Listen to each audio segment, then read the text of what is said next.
thank you very much for your time. Thank you.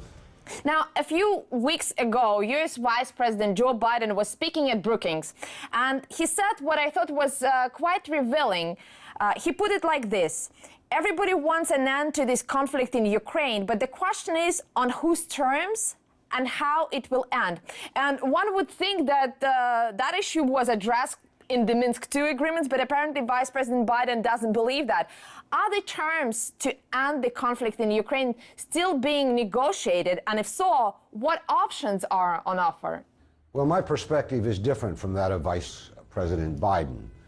We're now, after all, in almost 2 years, a year and a half, of a new Cold War between the United States and Russia, an exceedingly dangerous confrontation over Ukraine, which I think, and I've said this for months, could easily become as dangerous as the Cuban Missile Crisis was.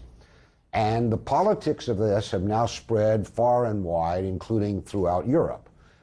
It seems to me, and this is my fundamental analysis, that in almost every capital, Washington, Brussels, and certainly in Kiev, and even some degree in Moscow, there's what I call a peace and a war party.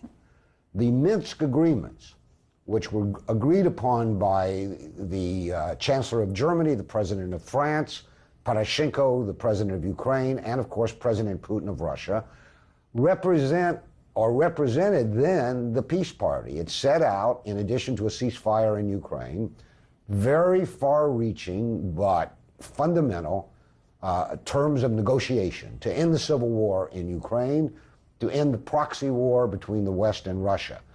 It is clear to me that there are powerful people in the West and in Kiev who do not want a negotiated settlement. Absolutely.